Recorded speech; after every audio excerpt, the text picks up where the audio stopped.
예수님께서는 너희는 이렇게 기도하라 하시면서 말씀하셨어요. 너희는 이렇게 기도하라. 하늘에 계신 우리 아버지께 기도하여라. 또한 하나님의 이름을 어떤 순간에도 거룩히 여기며 기도하여라 라고 하시면서 이제 10절 말씀에 예수님은 우리들에게 하나님의 나라가 임하기를 기도하라는 것입니다. 나의 나라가 아니라 하나님의 나라가 임하기를 기도하며 나의 뜻이 아닌 하나님의 뜻이 이 땅에서 이루어지기를 기도하라는 것입니다. 예수님께서는 바로 이 기도를 하셨습니다. 우리에게 가르쳐 주신 그대로 예수님께서도 십자가에 오르시기 전에 겟세마네 동산에서 기도하셨어요. 마태복음 26장 말씀해 보니 39절에 조금 나아가서 얼굴을 땅에 대시고 엎드려 기도하여 이르시되 내 아버지여 만일 할만하시거든 이 잔을 내게서 지나가게 하옵소서. 그러나 나의 원대로 마시옵고 아버지의 원대로 하옵소서. 아멘. 이것이 예수님이 가르치신 기도이며 예수님께서는 그 기도를 스스로가 하셨습니다. 기도가 무엇입니까? 예수님처럼 자신의 고통을 토로하는 겁니다. 예수님이 하나님을 향하여서 아버지라고 부르면서 아버지, 만일 아버지께서 할 수 있으시거든 온 인류를 구원하시는 데 있어서 십자가를 지지 않고도 온 인류를 구원하실 수 있거든 이 잔을 내게서 지나가게 하옵소서. 내가 너무 고통스럽습니다 라고 토로를 한 것입니다. 기도는 나의 연약함을, 나의 아픔을, 나의 마음을 그대로 진실되게 고백하는 것입니다. 아프다고, 힘이 들다고 예수님처럼 고백하는 것입니다. 예수님께서는 단순하게 육체적인 고통 때문에 하나님께 이 십자가를 지기가 무척이나 어렵습니다, 지나가게 하옵소서 라고 기도한 것은 아닙니다. 예수님은 육체적 고통뿐만 아니라 예수님은 온 인류의 죄를 지고 십자가에서 오르시기 때문에 죄가 없으신 예수님께서 나 하나의 죄만 지어도 얼마나 많은 죄를 지었나요? 여러분이 성령 충만할 때 죄짐에 눌려서 깊이 회개에 들어가면 내가 이렇게 죄가 많구나, 내 안에 이렇게 깊은 쓴뿌리가 있구나, 내 안에 깊은 죄의 뿌리가 있구나. 여러분도 여러분 자신의 죄를 보고 눌릴 때가 있지 않습니까? 그런데 예수님은 나의 죄뿐만 아니라 온 인류의 모든 죄를 가지고 예수님 십자가에 오르셨으니 얼마나 고통스럽겠어요? 얼마나 힘드셨겠습니까? 그래서 예수님께서는 아버지, 만약 하실 수 있으시다면 이 잔을 내게서 옮기시옵소서, 지나가게 하옵소서 라고 기도를 했지만 그 기도를 마치는 것이 아니라 그러나 기도합니다. 우리도 마찬가지예요. 그러나 나의 원대로 마시옵고 아버지 원대로 하옵소서. 나의 뜻대로 마시옵고 아버지 뜻대로 되기를 원하나이다. 이것이 기도라는 것입니다. 이것이 예수님께서 가르치신 기도, 바른 기도인 것입니다. 그렇다면 하나님의 나라가 무엇입니까? 여러분, 하나님의 나라는 주기도문의 핵심이며 성경 전체의 주제이기도 하고 예수님께서 이 땅에 오신 목적이기도 합니다. 예수님께서는 본격적으로 공생애를 끝내시고 공생애를 시작하실 때 예수님께서는 본격적으로 천국에 관한 말씀을 선포하셨습니다. 마태복음 말씀 4장 말씀해 보니 17절에 이때부터 예수님께서는 비로소 전파하여 이르시되 회개하라, 천국이 가까이 왔느니라 하시더라 라고 하시면서 천국을 선포하셨습니다. 23절 말씀에도 이때부터 예수님께서 온 갈릴리에 두루 다니사 그들의 회당에서 가르치시며 천국 복음을 전파하시며 백성 중에 모든 병과 모든 약한 것을 고치시니 라고 하면서 예수님은 천국 복음을 전파하셨습니다. 또한 마가복음 1장 15절 말씀에도 이르시되 때가 찼고 하나님의 나라가 가까이 왔으니 회개하고 복음을 믿으라 하시더라. 아멘. 예수님은 하나님의 나라를 선포하셨습니다. 하나님의 나라에 대해서 우리에게 말씀하셨습니다. 그렇습니다. 우리는 하나님의 나라 천국에 가야 되는 겁니다. 이 땅에 태어나는 순간부터 천국을 소유하지 않는다라면 이 땅에 태어나지 말아야 되는 인생이 되는 것입니다. 천국은 반드시 가야 되는 것입니다. 모든 걸 다 포기하고 모든 것을 다 버린다 해도 천국은 내 손에 쥐어야 되는 것입니다. 그래서 예수님께서는 천국에 관하여서 우리들이 잘 할 수 있도록 비유를 들어서 자주자주 말씀하셨습니다. 마태복음 13장은 천국장이라고 합니다. 예수님께서 비유를 들어 말씀하셨어요. 천국은 마치 밭에 감춘 보화와 같으니 사람이 이를 발견한 후 숨겨두고 기뻐하며 돌아가서 자기의 소유를 다 팔아 그 밭을 사느니라. 왜 그 밭을, 모든 소유를 다 팔아 사야 됩니까? 그 밭 속에 무엇이 있기 때문에? 보화가 있기 때문에. 이것이 바로 천국입니다. 천국은 모든 것을 다 포기하고 모든 것을 다 버려도 천국은 소유해야 되는 것이고, 내가 천국을 소유했더라면, 내가 천국에 갈 수 있더라면 이제는 기뻐하고 감사하면 되는 겁니다. 예수님은 연이어 또다시 비유합니다. 귀한 진주의 비유를 하십니다. 또 천국은 마치 좋은 진주를 구하는 장사와 같으니 극히 값진 진주 하나를 발견하며 가서 자기의 소유를 다 팔아 그 진주를 사느니라. 모든 소유를 다 팔아서라도 소유해야 될 것이 천국입니다. 천국은 반드시 가야 되는 것입니다. 그래서 예수님께서는 그 천국이 귀함을 알려주기 위해서 지옥에 가면 안 되지 라고 하며, 너의 손이 잘라져도, 너의 발이 잘라진 한이 있더라도 지옥에 가면 안 돼 라고 말씀하셨어요. 마태복음 18장 말씀 8절에 보니, 만일 내 손이나 내 발이 너를 범죄하게 하거든 찍어내버리라. 장애인이나 다리 저는 자로 영생에 들어가는 것이 두 손과 두 발을 가지고 영원히 불에 던져지는 것보다 나으니라. 세상의 사람들은 절대로 낫다 하지 않지요. 세상의 사람들이 보기에는 두 발, 두 손, 다리 저는 거, 장애인을 다리 저는 것을 오히려 더 불행하다라고 하죠. 그러나 성경은 그렇게 하지 않습니다. 다리 저는 것이, 내가 한 손으로 들어가는 것이, 한 발로 들어가는 것이 천국에 들어갈 수 있다면 그것이 더 복된 것이다 라고 말씀하시고, 너의 눈이 범죄하거든 눈을 빼어서라도 천국에 가라는 것이죠. 만일 9절 말씀에 내 눈이 너를 범죄하게 하거든 빼어내버리라. 한 눈으로 영생에 들어가는 것이 두 눈을 가지고 지옥불에 던져지는 것보다 나으니라 라고 말씀을 하셨어요. 그만큼 세상의 가치관과 말씀의 가치관은 이렇게 다릅니다.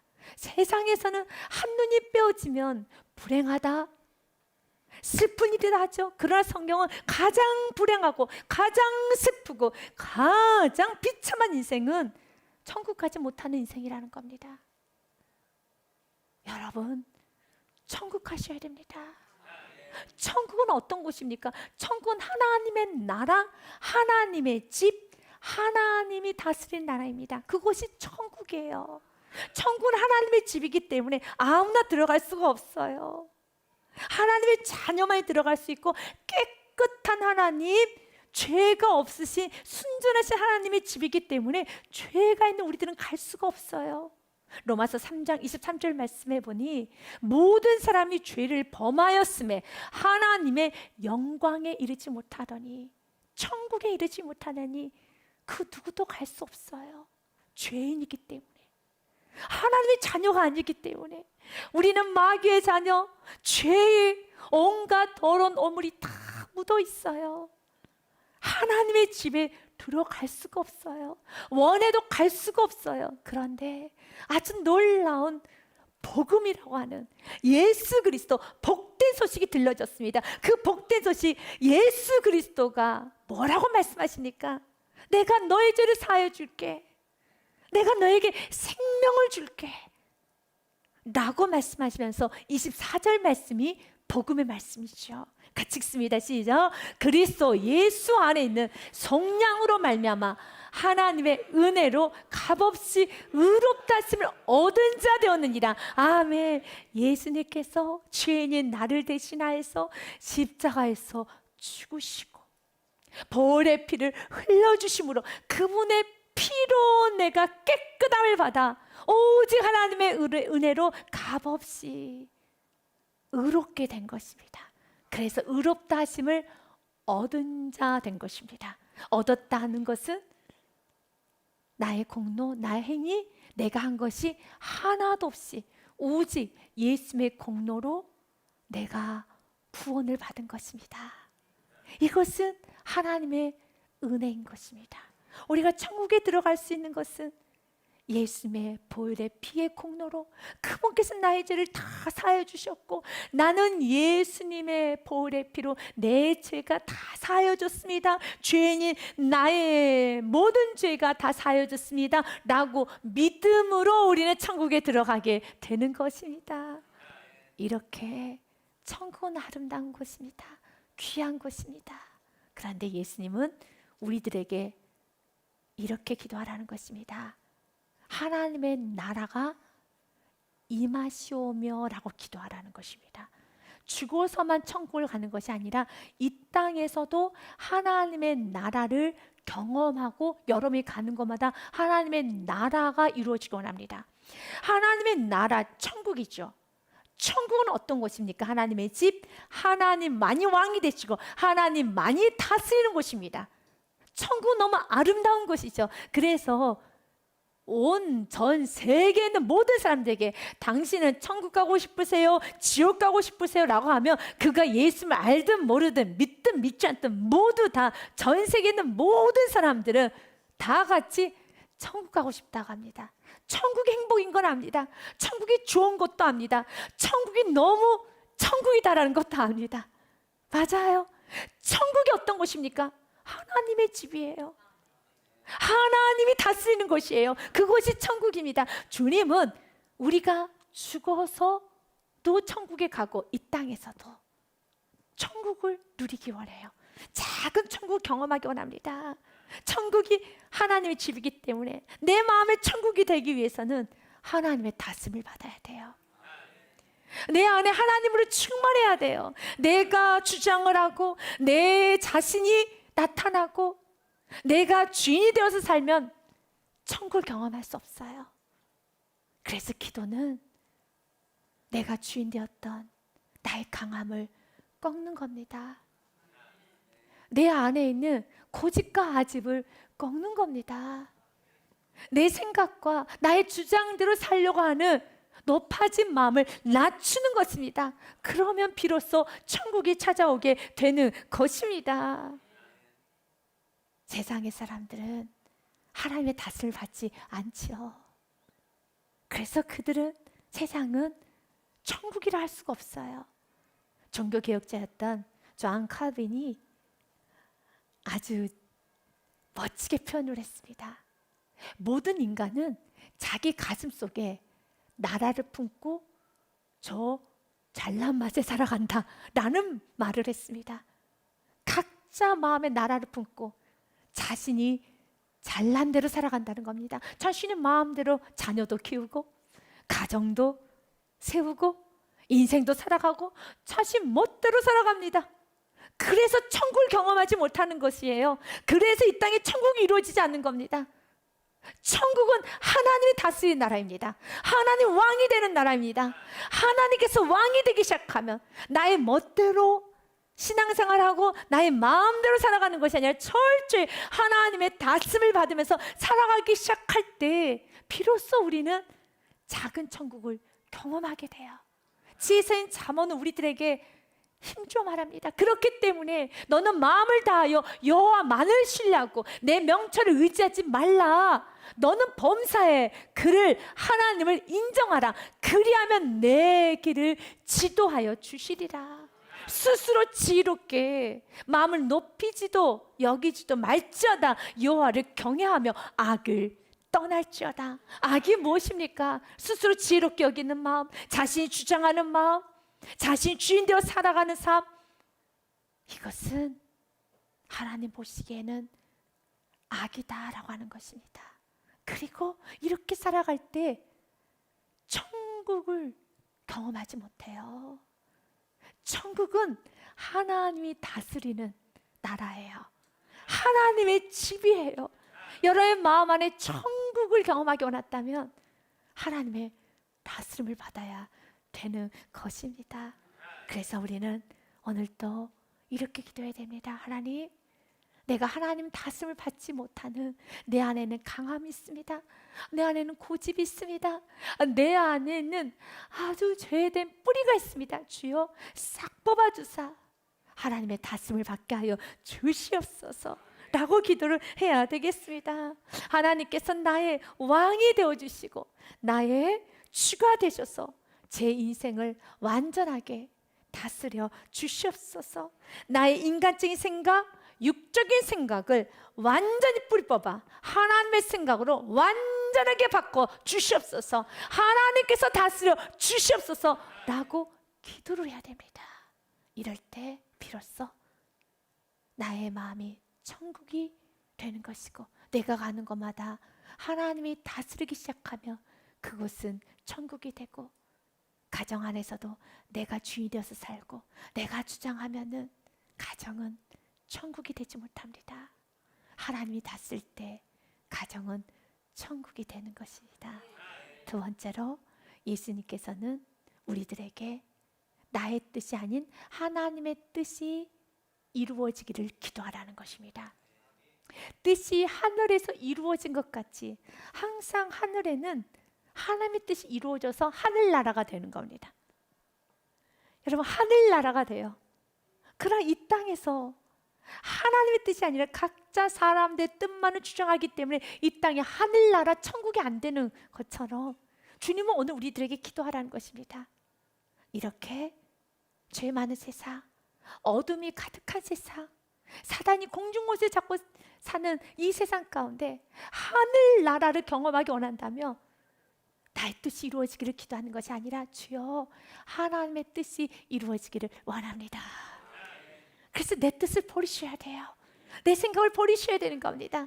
때로는 하나님 말씀과 나의 생각이 마찰이 되고 충돌이 일어날 때 하나님께서 한 발자국 뒤로 물러주세요 라고 말하는 것이 아니라 주여 나의 원대로 마옵시고 아버지 뜻대로 되기를 원하나이다 라고 예수님께서 기도하셨던 것처럼 우리도 기도해야 됩니다. 주님, 나의 뜻이 아닌 주님의 뜻대로 되기를 원합니다. 그 일을 위하여서 우리 안에 있는 고집스러움이 제거돼야 됩니다. 고집은 영적 성장하는데 무척이나 방해가 됩니다. 그리고 하나님의 뜻을 이 땅에 이루는데 나의 고집이 내가 생각을 내려놓지 못하는 것이 하나님의 뜻을 온전히 이루지도 못하고 하나님의 인도함을 제대로 받지도 못하는 것입니다. 고집을 버리셔야 돼요. 세상에서도 고집이 좋지 않다는 것을 무척 잘 알 것입니다. 그래서 사랑하는 부모님들이 자녀들에게 고집 부리면 안 돼, 고집을 내려놔야 돼 라는 말을 하죠. 고집이 나쁜 이유에 관해서 좀 찾아보았습니다. 고집이 나쁜 이유는 성장에 방해가 됩니다. 자기 생각이 가득 차 있으면 성장할 수가 없어요. 또한 고집스러운 사람은 관계를 맺지를 못하죠. 불필요하게 충돌이 일어납니다. 왜 그렇습니까? 자꾸 자신의 주장만 하기 때문에 충돌이 일어납니다. 또한 개선의 기회를 놓치게 돼요. 변화와 성장의 기회를 놓치고 자기의 생각을 내려놓지 못하기 때문에 지금 성장할 때고 지금 변화될 때인데 자신의 주장만 하고 합리화만 하다 보니 개선의 기회를 놓치며 사회적으로 고립되고 또한 진실과 현실을 외면하게 됩니다. 불필요한 시간과 에너지를 소모합니다. 변명하느라고, 핑계하느라고, 자기 합리하느라고 에너지를 다 소비해요. 신뢰를 손실합니다. 또한 고집스러운 사람은 자기 생각을 내려놓지 못한 사람은 항상 불안해합니다. 스트레스가 많고 스트레스로 인한 질병도 많아져요. 창의성이 점점 떨어져 가요. 자기 발전, 자기 성장의 기회를 놓치게 되고 방해를 받게 됩니다. 이렇게 고집스러우면 안 좋아요. 자기 생각을 내려놓지 못하고 끝까지 자기 생각을 주장하는 것은 무척 안 좋습니다. 그런데 우리 하나님의 자녀들이 절대적인 하나님의 진리의 말씀 앞에서도 내가 고집을, 또한 내 주장을 하고 나의 마음을 완고하게 하고 있다라면 그건 안 되는 것이죠. 그래서 기도는 나의 뜻, 나의 고집을 꺾는 겁니다. 나의 생각을 내려놓는 겁니다. 그리고 주여 말씀하여 주옵소서, 내가 듣겠나이다. 바른 기도자는 삶 가운데 이제 순종으로 가서 주의 말씀대로 한 걸 한 걸씩 나아가는 자가 바로 바른 기도자입니다. 이제는 우리 모두는 기도해야 됩니다. 하나님, 나의 뜻을 주장하는 것이 아니라, 고집스러운 신앙생활을 하는 것이 아니라 하나님의 뜻이 이 땅에 이루는 하나님 뜻 가운데 내가 살아가는 나의 삶이 되게 하여 주시옵소서 라고 기도해야 됩니다. 그런데 여러분도 하나님의 뜻을 구하는 기도를 많이 하였을 겁니다. 잘 모를 때가 있죠. 이것이 하나님의 뜻인가? 하나님의 뜻이 어디에 있는가 잘 모를 때가 있죠. 이렇게 우리는 잘 모르기 때문에 매일매일 나 자신을 사랑하지 말고 하나님을 더 많이 사랑하셔야 돼요. 인간은 본능적으로 자기를 사랑하는 본능이 있습니다. 자기 애라고 하죠.